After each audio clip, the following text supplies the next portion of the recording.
qui es celui qui te souvient de ton peuple au travers de ta parole. Toi qui es celui qui bénit, toi qui es celui qui visite, toi qui es celui qui restaure. Sois contrôle de ta parole parce que tu es Dieu. Merci Seigneur, dispose des cœurs de ton peuple par ta grâce et par ta puissance. Au nom du Seigneur Jésus-Christ, dans l'arrêt que nous avons ainsi prié, nous disons Amen en acclamant le Seigneur Jésus. Acclame le roi de l'homme, acclame le tout-puissant, acclame le véritable. Alléluia. Gloire à Jésus. Amen, amen. Fais shalom à ton frère, ta soeur de la gauche vers la droite dans ta main. Fais shalom à ton Seigneur Jésus. Prenez place au nom de Jésus. Amen, amen.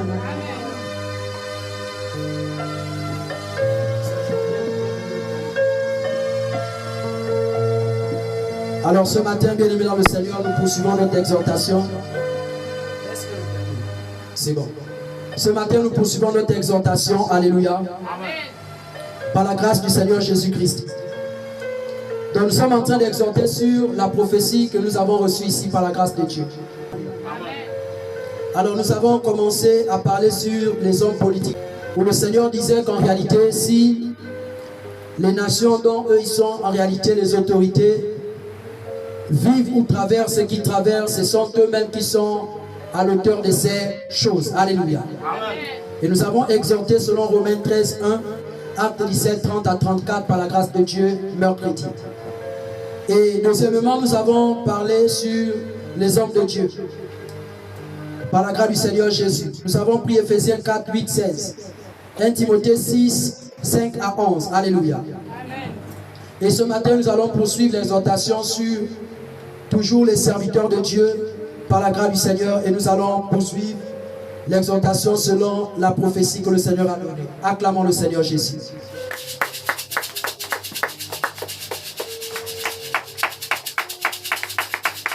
Alors ce matin, bien-aimé, le Seigneur continue à exhorter, il continue à encourager, il continue à fortifier les serviteurs de Dieu. Il faut comprendre que, bien-aimé, le Seigneur Jésus-Christ a appelé les 5 ministères de fonction d'autorité dans l'église, c'est pour édifier l'église. C'est pour prendre soin des âmes. C'est pour enseigner. C'est pour recadrer, c'est pour encourager. C'est pour prophétiser. Alléluia. C'est pour prêcher au peuple de Dieu.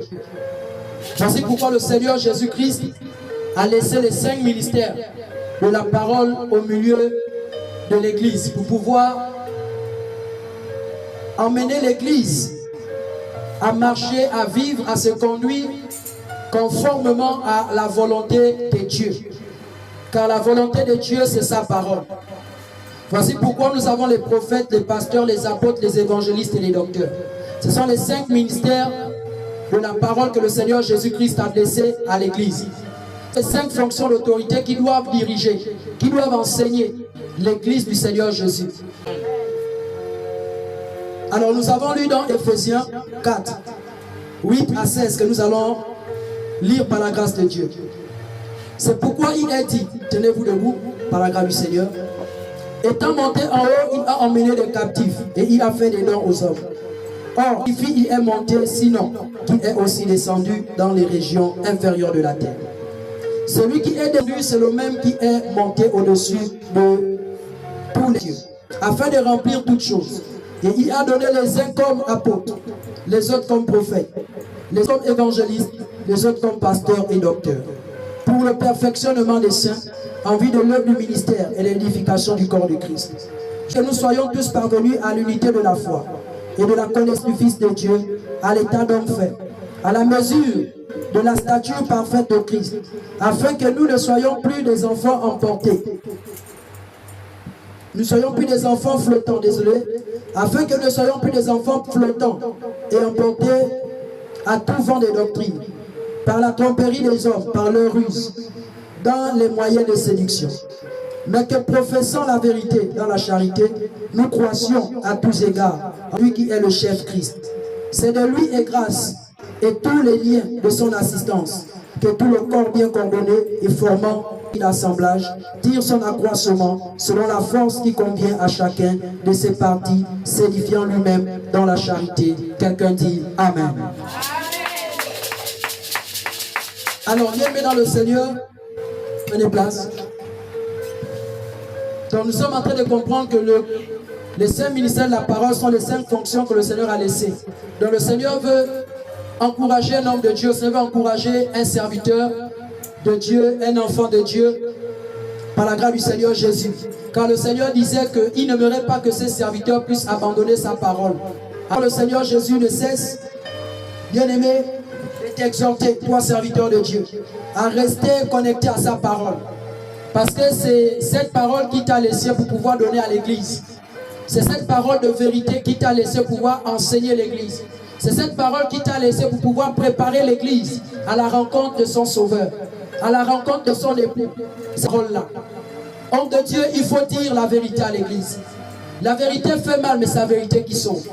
La Bible dit, afin que nous croissions, c'est-à-dire afin que nous grandissions, alléluia, afin que nous atteignions, bien-aimés, une certaine connaissance de Christ, il faudrait qu'en réalité, les 5 ministères de la parole puissent enseigner. Nuit et jour, comme la Bible dit qu'ils étaient assignés au temple tous les jours. Il n'y avait pas de jours fériés, alléluia. Pour l'édification du corps de Christ, il n'y avait pas de jours fériés. Tous les jours, ils étaient assemblés dans un même lieu. Ils rompaient le pain. Ils étaient là, à cet enseignement-là, qui te permettait de garder, bien-aimé, le feu en toi, qui te permettait de garder la vie Zoé en toi, qui te permettait de garder, bien-aimé, ton corps, ton âme et ton esprit assujettis à la volonté du Seigneur Jésus-Christ. Alléluia. Ne changez pas la parole du Seigneur à cause de l'argent. Ne changez pas la parole du Seigneur à cause du matériel, à cause des biens temporels. Ne changez pas l'évangile du Seigneur. Si réellement le Seigneur Jésus t'a appelé, ce Seigneur-là, qui est Dieu, lui-là te fera du bien. Lui-là te bénira. Lui-là te récompensera. Car la Bible déclare que l'ouvrier mérite son salaire. Celui qui travaille pour la volonté de Dieu sera rémunéré selon la volonté de Dieu. Tu ne peux pas travailler pour la volonté de Dieu et être rémunéré selon ta volonté à toi, homme de Dieu. Non. Dans la volonté de Dieu, c'est que tu gardes sa parole. Et cette parole, tu la transmets au peuple de Dieu telle qu'elle a été dite, telle qu'elle a été enseignée par ceux qui sont venus avant toi, qui sont les prophètes, les apôtres et Christ lui-même étant la pierre angulaire. Garde la parole de Dieu. Ne te détourne pas, homme de Dieu. Ne suis pas, bien-aimé, les offrandes, les dîmes, les actions de grâce. Ne fais pas toutes ces choses, car c'est au prix de ton âme. Le ministère, ce n'est pas l'argent. Le ministère, ce n'est pas les voitures. Le ministère, ce n'est pas les maisons. Le ministère, ce n'est pas la gloire. Le ministère, ce n'est pas l'élévation des hommes. Le ministère, ce n'est pas la popularité. Le ministère, préparer l'épouse du Seigneur pour qui il est mort à Golgotha. Le ministère, c'est pour préparer l'église à la rencontre de l'époux. Tu es parmi les 5 ministères. Le Seigneur a parlé sur la prophétie du dimanche 13 avril, qui était le dimanche des célébrations de Pâques, que nous avons. Le Seigneur a parlé à ses serviteurs. Il a encouragé. Ne changez pas ma parole. Ça veut dire il est d'accord. Ça veut dire il est content. Avec nous qui gardons la parole de vérité. Que servira, bien aimé, un homme de gagner les richesses de ce monde? Que servira à un homme de gagner de l'argent, les voitures, toutes ces choses et de perdre son âme? Ou encore de conduire les milliers des âmes en enfer, bien aimé? Plusieurs serviteurs de Dieu sont sortis de la présence du Seigneur à cause du matériel. Combien des hommes de Dieu se sont égarés à cause de chercher les puissances occultes? Combien des hommes de Dieu se sont égarés, bien aimés, en cherchant la faveur des hommes, en cherchant, bien aimés, les choses matérielles, alors que Jésus a dit cherchez premièrement le royaume des cieux. C'est-à-dire tout en tant que ministre de Dieu sur la terre, c'est que tu as d'abord chercher, pas d'abord les maisons, c'est pas les voitures, c'est pas les offrandes, c'est pas les dîmes, c'est pas qu'on t'appelle révérend, C'est pas qu'on t'appelle archibishop. C'est pas qu'on t'appelle papa. Non, bien-aimé. Cherche, bien-aimé, que les âmes d'abord puissent connaître qui est Jésus. Prêche la repentance à l'église. Car sans la repentance, bien-aimé, dans le Seigneur, il n'y a pas, bien-aimé, le salut. Alléluia. Nous allons prendre le livre de 2 Timothée 2, versets 21 à 26. Toi qui t'es égaré, ou toi qui as envie d'aller dans ce pays-là, tu as envie d'aller consulter ce marabout-là, tu as envie d'aller invoquer la sirène des eaux, parce que tu constates que ça fait 10 ans, 15 ans, ceux avec qui tu as commencé le ministère sont déjà dans les 10 000 membres. Toi, tu n'es qu'à 4 personnes. Tu en as marre. Le Seigneur te dit, ne fais pas ça. Reste fidèle, car la fidélité est une preuve de reconnaissance. Si tu reconnais le Dieu qui t'a sorti de là où tu étais, alors reste fidèle à ces dieux-là. Alléluia. 2 Timothée 2, versets 21 à 26. La Bible dit dans le livre de 2 Timothée 2, à partir du verset 21 à 26, lisons la parole de Dieu. La Bible déclare, si quelqu'un se conserve pur, s'abstenant des choses, face d'honneur, sanctifié, utile à son maître, propre à toute bonne œuvre, fuit les passions de la jeunesse et recherche la justice, la foi, la charité, la paix avec ceux qui invoquent le Seigneur d'un cœur pur. Repousse les discussions folles et inutiles, sachant qu'elles font naître des querelles. Parce que quand la parole n'est plus pure pour toi, bien-aimé, c'est que tu transmets, c'est l'impureté. C'est l'enfer que tu transmets à l'église. C'est l'enfer que tu transmets au peuple de Dieu. Alléluia. Amen. Serviteur de Dieu, de redresser, oui, avec douceur les adversaires. Qui sont les adversaires? Ce sont les personnes qui ne sont pas en accord avec la volonté de Dieu. Ce sont des personnes qui combattent en réalité l'œuvre du Seigneur. Ce sont des personnes qui sont là physiquement mais ne sont pas là spirituellement. Le Seigneur dit qu'il faut les redresser avec douceur. Alléluia. Amen. N'aie pas peur. Ne dis pas que non, si je redresse telle femme, je redresse tel homme, il va sortir de l'église. Il ne viendra plus. Alléluia. Non, bien-aimé. L'apôtre Paul a dit que si j'étais apôtre pour plaire aux hommes, je ne serais pas apôtre du Seigneur Jésus. Serviteur de Dieu n'a pas, bien aimé, peur que les fidèles partent, parce qu'il a accompli la volonté de Dieu dans l'église ou encore dans la vie d'un frère ou d'une sœur. C'est comme je disais mercredi, si quelqu'un n'est pas pour, si quelqu'un n'est plus d'accord de pouvoir soutenir l'œuvre de Dieu parce qu'on lui a réprimandé, parce qu'on lui a redressé, alléluia, nous n'avons pas en réalité, bien aimé, cette habitude de pouvoir, bien aimé, dans le Seigneur, encourager le désordre là où il ne doit pas avoir le désordre. L'apôtre Paul est en train de dire, il faut redresser dans l'amour, dans la douceur, que l'amour accompagne, alléluia. L'amour accompagne ce que nous faisons. Il faut dire la vérité dans l'amour. La Bible déclare qu'il faut redresser avec douceur les adversaires dans l'espérance que Dieu leur donnera la repentance. C'est-à-dire en redressant, bien-aimés, ses frères, ses sœurs, nous devons en réalité avoir, bien-aimés, la foi que le Seigneur fera grâce à ces personnes de pouvoir se repentir, de pouvoir en réalité changer demain ou après-demain. Nous ne devons pas penser que bon, quand on a fait la réprimande à tel est parti, lui là il ne verra plus le Seigneur, lui là il va aller directement en enfer, alléluia. Non, c'est pas ça. On doit avoir l'espérance que Dieu accordera la repentance à ses frères et à ses sœurs, qui sont des adversaires de l'œuvre de Dieu, qui sont des adversaires, bien-aimés, de la présence du Seigneur Jésus-Christ. Voici que le Seigneur dit, ayons l'espérance que Dieu accordera la repentance à ces personnes. Parce que Dieu est celui qui fait grâce. Nous, en tant que serviteurs de Dieu, nous devons garder à cœur que Dieu est capable de faire grâce que ce sorcier, alléluia, que nous avons dit la vérité qui est sortie de l'église, reviendra tôt ou tard. Cet impudique que nous avons dit la vérité qui s'est fâché, qui est sorti de l'église, nous devons garder l'espérance, la foi, la confiance que le Seigneur Jésus-Christ fera grâce un jour que ce frère reviendra dans la présence de Dieu. Alléluia. Ne soyons pas des frères, ne soyons pas des sœurs, ne soyons pas des serviteurs de Dieu. Bien-aimés dans le Seigneur, lorsque nous disons la vérité, nous condamnons directement. Que lui là directement, sa place est l'enfer déjà. Alléluia. Non. Qui es-tu toi pour juger le serviteur du Seigneur? Qui es-tu toi pour juger la servante du Seigneur? Alléluia. Parce que ce frère-là qui est dans le péché, que tu as dit la vérité, qui s'est senti mal parce que tu as dit la vérité, il n'est plus venu dans l'église. C'est un serviteur du Seigneur. Alléluia. Toi, garde la foi que le Seigneur fera grâce un jour. Si aujourd'hui il n'a pas compris, Dieu fera grâce qu'il puisse comprendre demain après-demain. Garde cette espérance-là en toi. Alléluia.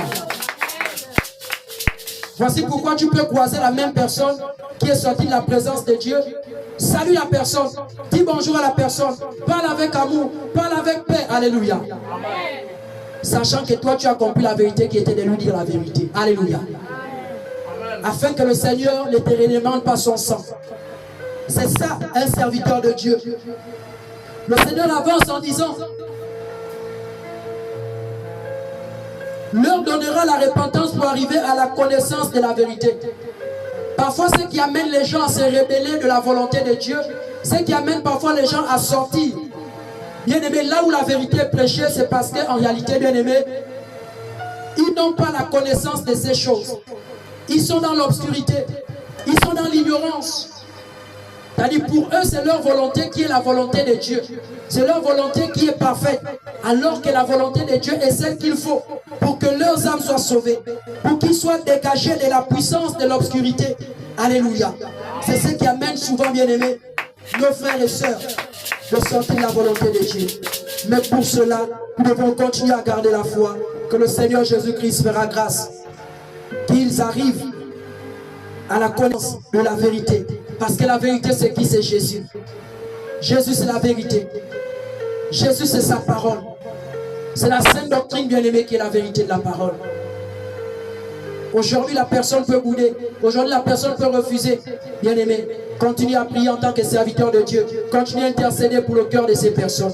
Afin que demain, lui seul, le Seigneur Jésus qui détient toute chose, bien-aimée, fasse grâce dans la vie de cette personne, dans le nom de Jésus. Au verset 26, le Seigneur va dire: et que tous, et que revenant à leur bon sens, ils se dégageront des pièges du diable, emparés d'eux, pour les soumettre à sa volonté. Donc le diable a sa volonté, alléluia. La volonté du diable, c'est le contraire de la volonté de Dieu. C'est que le diable t'impose à faire n'est pas ce que Dieu veut que tu fasses. La volonté du diable, c'est que tu demeures dans le péché. Ça, c'est la volonté du diable, c'est que tu demeures, selon Romains chapitre 6. Et toi, quand tu acceptes de demeurer dans le péché, tu es dans la volonté du diable. C'est ce qu'il est en train de dire. L'ennemi veut que tu sois soumis à sa volonté, pour que tu puisses finir dans les lacs de feu, pour que tu puisses finir en enfer. Nom de Dieu, c'est à toi que le Saint-Esprit s'adresse ce matin. Le Seigneur Jésus t'a oint. Le Seigneur Jésus t'a établi. Le Seigneur Jésus t'a donné le ministère de la parole. C'est pour venir enseigner l'Église la vérité. C'est pas pour enseigner l'Église le mensonge. C'est pas pour enseigner l'Église les intérêts charnels. C'est pas pour enseigner l'Église, bien-aimé, ce qui va flatter la chair, ce qui va satisfaire leur chair. Non. Le diable a des pièges. Mais il faudrait que les hommes de Dieu vous enseignent les pièges là. Il faudrait que les hommes de Dieu vous révèlent quels sont les pièges en réalité auxquels vous ne devez pas tomber ou vous soumettre. Parce que si vous vous soumettez au pied du diable, ou si vous tombez dans les pièges du diable, bien-aimé, il sera difficile que vous sortiez de là. Et la seule personne qui pourra vous sortir de là, il n'y a que Jésus-Christ Nazareth. Comment? Au travers de ces ministères de la parole, qui sont les serviteurs de Dieu, parlant de la parole. Voici pourquoi quand on prêche sur le dépouillement des parures, quand on révèle beaucoup de pièges de Satan sur les faux cheveux, les pantalons, les sikidas, beaucoup de toutes ces choses-là, les gens disent ça, c'est pas la parole de Dieu. C'est ça les pièges de Satan, qui ne veut pas que vous achevez votre sanctification, qui est la sanctification du corps, de l'âme et de l'esprit, quand les trois sont d'accord. Alléluia. Voici pourquoi le Seigneur dit un homme de Dieu, ne change pas la parole du Seigneur qui est la sainte doctrine. Même si tu n'as pas des dîmes, tu n'as pas des offrandes. Parce qu'aujourd'hui, la nouvelle génération androïde des hommes de Dieu aujourd'hui, c'est de venir se faire de l'argent avec l'église. Alléluia. Amen. Beaucoup là ne viennent pas parce qu'ils ont l'amour, parce qu'ils veulent amener les âmes au ciel. Non, beaucoup viennent là parce qu'ils veulent préparer leur retraite. Alléluia. Beaucoup viennent là parce qu'en réalité, ils veulent la gloire. Ils veulent le succès. Beaucoup viennent là bien au Seigneur. Ce n'est pas parce qu'ils ont entendu Dieu leur parler. Ce n'est pas parce qu'en réalité, Dieu a choisi qu'ils viennent faire ça. Non. Il y a des gens qui se sont infiltrés. Pour ceux qui lisent la Bible, vous le savez très bien. Il y a beaucoup de faux prophètes, de faux docteurs qui se sont introduits au milieu de nous. Alléluia. Pourquoi? Pour leurs intérêts. Et vous allez voir que l'évangile qu'ils prêchent, c'est un évangile où ils présentent les biens matériels, où ils présentent les biens temporels. C'est un évangile où en réalité, c'est l'argent, les maisons, les voitures, le succès, le bonheur, le mariage. Ce sont les choses qui concernent la terre qu'ils parlent. Mais les choses qui concernent le salut de ton âme, ils gardent ça captif. Le Seigneur dit malheur à vous, homme de Dieu. À vous, homme de Dieu. Le Seigneur dit qu'il se choisira de vrais bergers pour Israël, qui pourra paître son peuple dans l'esprit du Seigneur.